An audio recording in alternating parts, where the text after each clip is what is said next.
Assalamualaikum warahmatullahi wabarakatuh. Selamat pagi para siswa yang hebat luar biasa.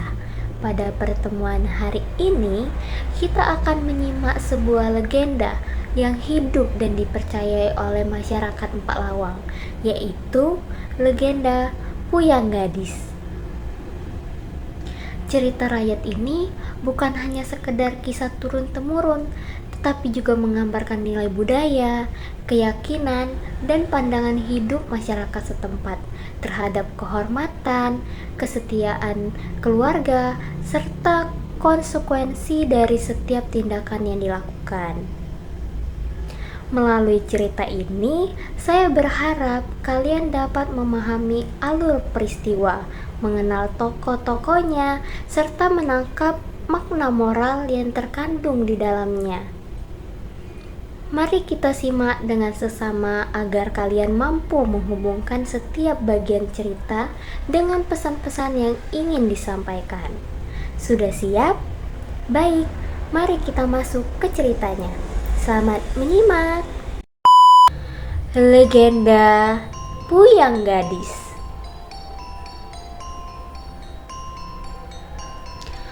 Pada zaman dahulu, di sebuah daerah yang kini dikenal sebagai Empak Lawang, hiduplah seorang gadis cantik jelita yang kisahnya menjadi legenda turun-temurun.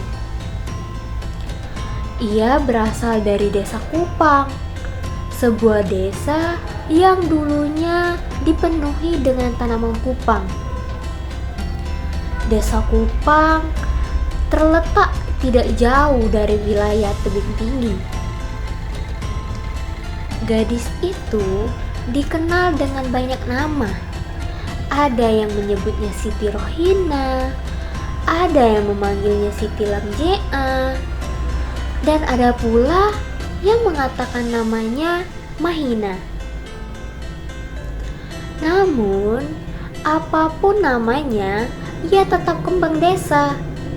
Gadis miskin dengan kecantikan lahir batin yang memukau siapapun yang melihatnya.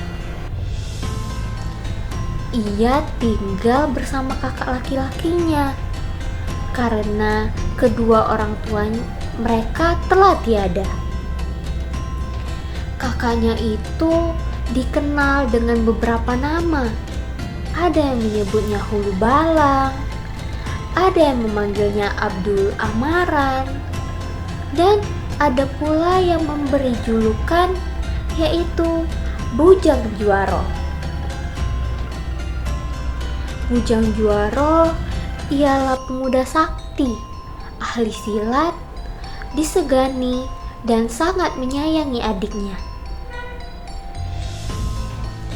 Suatu hari, Siti Rohina bersama gadis-gadis desa pergi mandi dan mencuci di sungai dekat desa Kupang. Mereka bermain air hingga lupa waktu. Saat hendak pulang, Siti Rohina menyadari bahwa tukuk labu tempat alat mandinya menghilang. Orang-orang berkata bahwa ia lupa membawanya. Namun, ada pula yang mengatakan tukuk labu itu hanyut terbawa arus. Yang jelas, benda itu hilang dan terbawa air sungai. Hari berganti minggu. Air sungai membawa tukuk labu itu jauh dari desa Kupang hingga mencapai Sungai Musi di Palembang. Pada suatu sore, sebuah jung besar milik Sunan Palembang melintas. Pengawalnya melihat ada sebuah benda yang mengapung dan pengawal itu mengambilnya. Sunan merasa bahwa benda itu aneh dan memanggil seorang ahli nujum. Dengan mantra-mantra, ahli nujum itu mengetahui bahwa benda itu adalah tukuk labu. Tukuk labu itu ternyata milik seorang gadis cantik bernama Siti Rohina. Siti Rohina yang berasal dari desa Kupang dan ditumbuhi oleh tanaman kupang. Sunan Palembang yang terkenal memiliki banyak selir langsung tertarik. Dan keesokan harinya ia berangkat menuju desa Kupang. Warga-warga di sana terkejut melihat kedatangannya. Namun saat tiba di rumah gadis itu, Sunan tidak menemukan Siti Rohina karena Siti Rohina sedang menyamah di sungai. Yang ada hanya kakaknya Siti Rohina, yaitu Bujang Juaro. Ketika Sunan menyampaikan maksudnya ingin mengambil Siti Rohina sebagai selir, Bujang Juaro menolak halus. Ia meminta Sunan datang 3 hari kemudian. Ketika Siti Rohina pulang, kakaknya langsung menceritakan semuanya. Ia langsung menolak dan tak mau menjadi selir Sunan yang dikenal memiliki banyak istri dan selir. Mereka lalu merencanakan cara agar tidak bertemu dengan Sunan. Tibalah hari yang dijanjikan. Sunan kembali datang, namun Siti Rohina disembunyikan di desa Batu Pance.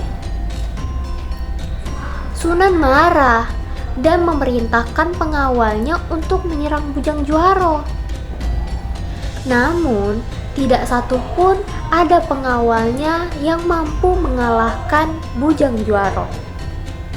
Sunan pun pulang dengan keadaan tangan yang kosong. Karena kedatangan Sunan semakin sering dan membuat warga merasa tidak nyaman, Bujang Juaro dan warga penduduk desa Kupang membuat lubang persembunyian di belakang rumah untuk menyembunyikan Siti Rohina setiap kali Sunan datang ke desa Kupang. Suatu hari, rombongan Sunan kembali muncul. Dalam keadaan tergesa-gesa, warga memasukkan Siti Rohina ke dalam lubang tanpa sempat memberikan bambu untuk jalan menapas. Setelah Sunan pergi, Bujang Juaro baru teringat bahwa ia lupa memberikan bambu tersebut untuk adiknya. Mereka pun segera menggali kembali lubang itu. Namun, alangkah terkejutnya, mereka melihat bahwa Siti Rohina itu menghilang. Yang tersisa hanya sehelai pakaian. Tiba-tiba terdengar suara gaib. Suara itu ternyata suaranya Siti Rohina yang berkata, "Kalau ada anak cucuku yang cantiknya lebih dari aku, maka dia tidak akan berumur panjang. Dia pasti mati di usia muda, agar tidak terjadi hal yang sama sepertiku." Sejak saat itu, kisah dari Puyang gadis ini sangat diyakini oleh warga desa Kupang hingga saat ini. Menurut pengakuan dari warga setempat, sudah banyak gadis cantik jelita dari desa Kupang yang meninggal muda dan meninggal sebelum menikah. Bahkan Kuburan Puyang Gadis yang berdampingan dengan kuburan sang kakak, yaitu kuburan Bujang Juaro, masih sering diziarahi oleh warga setempat. Katanya, makam Puyang Gadis selalu meninggi beberapa sentimeter setiap tahunnya. Fenomena tersebut diyakini agar warga desa Kupang selalu mengenang Puyang Gadis. Demikianlah kisah legenda Puyang Gadis yang telah kita simak bersama. Semoga cerita ini tidak hanya menambah pengetahuan kalian tentang budaya daerah, tetapi juga mengajarkan kita untuk selalu menjaga kehormatan diri, menghargai keluarga, serta mempertimbangkan setiap keputusan yang kita ambil dalam hidup. Terima kasih karena telah menyimak dengan penuh perhatian. Semoga apa yang kalian pelajari hari ini dapat memberi manfaat dan menambah wawasan. Dan menambah wawasan kalian bahwa legenda yang diwariskan pada leluhur bukan hanya dongeng penghibur, melainkan nasihat berharga yang disampaikan melalui rangkaian peristiwa yang indah. Dan sekarang, mari kita lanjutkan dengan menjawab beberapa pertanyaan untuk melihat seberapa baik kalian memahami alur dan nilai moral dalam kisah Puyang Gadis. Soal ini berupa soal pilihan ganda. Soal yang pertama, dari desa manakah Puyang Gadis berasal? A. Desa Batu Panceh. B. Desa Kupang. C. Desa Tebing Tinggi. D. Desa Salim.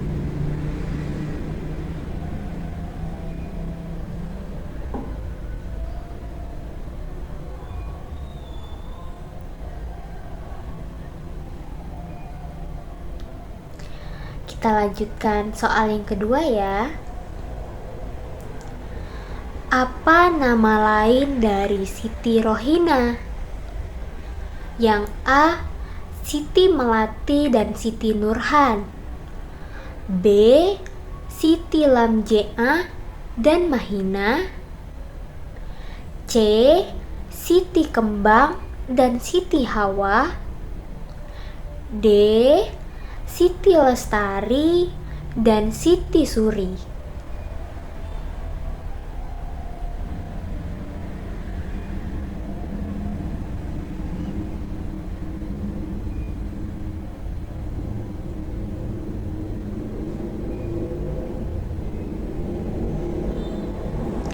Soal yang ketiga, siapakah tokoh yang terkenal sakti dan ahli silat dalam cerita?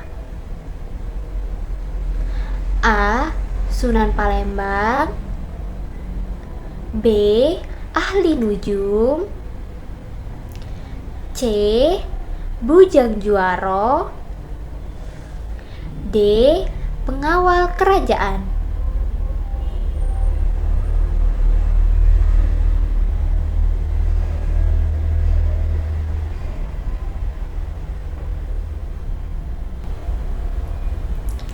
Soal yang keempat, apa yang hilang ketika Siti Rohina mandi di sungai? Yang A. Tuku labu. B. Tikar. C. Selendang. D. Gelang emas.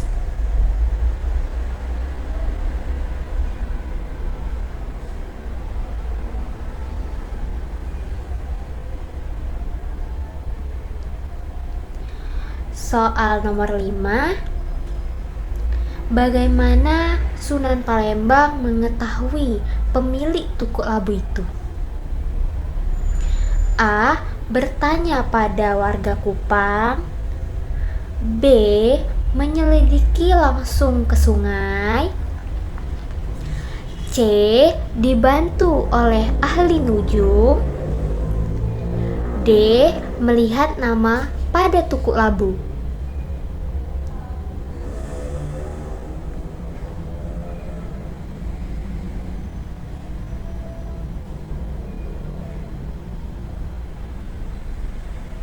Soal yang keenam.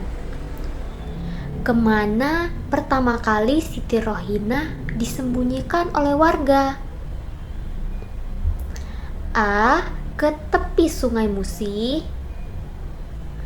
B. Ke Desa Batu Panceh. C. Ke hutan Bukit Selero. D. Ke rumah Sunan.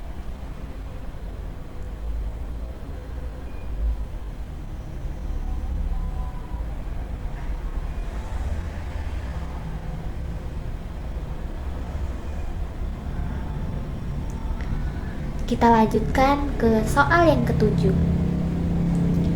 Apa kesalahan warga saat tergesa-gesa menyembunyikan Siti Rohina di lubang? A. Tidak menutup lubangnya. B. Memberikan makanan tetapi lupa air. C. Lupa memberikan bambu untuk jalan menapas. D. Menggali lubang terlalu dangkal.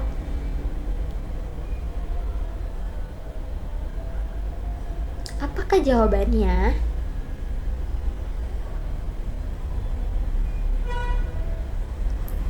Soal yang ke-8 nih.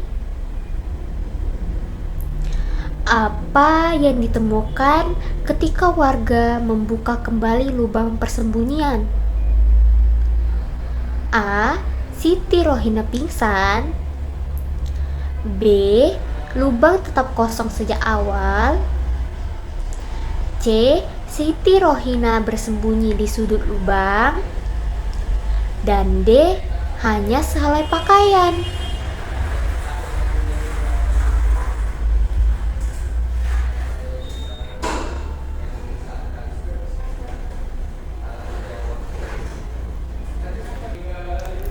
Soal yang ke-9.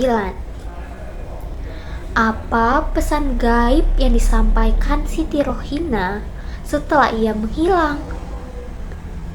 A. Semua pria Kupang akan menjadi sakti. B. Gadis yang lebih cantik darinya tidak akan berumur panjang. C. Gadis tercantik akan mendapatkan banyak jodoh. D. Gadis yang lebih cantik darinya akan berumur panjang.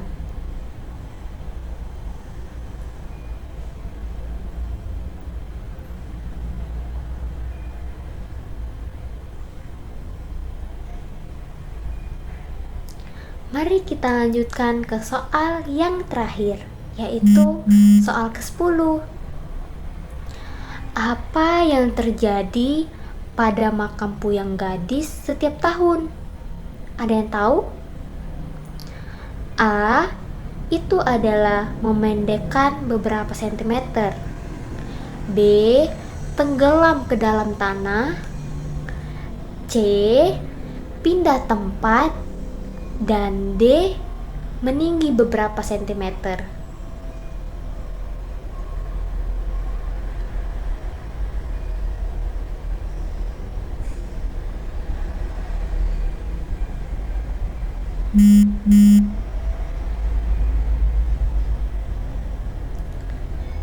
Sudah soal yang setelah saya berikan. Cerita tentang legenda Puyang Gadis kita tutup sampai di sini ya. Teruslah mendengar setiap kisah dengan perhatian yang penuh. Karena dari cerita-cerita itulah kita bisa belajar banyak hal tentang kehidupan. Kalian juga telah menjawab beberapa pertanyaan untuk melihat pemahaman kalian tentang alur, tokoh, dan pesan moral dari legenda ini. Semoga kegiatan tersebut membantu kalian menjadi lebih peka dalam memahami setiap detail yang disampaikan. Tetaplah menjadi pelajar yang tidak hanya mencari informasi, tetapi juga berusaha menangkap nilai dan pesan yang tersembunyi dalam setiap kisah. Sampai bertemu lagi dalam cerita berikutnya. Dadah! Terima kasih. Wassalamualaikum warahmatullahi wabarakatuh.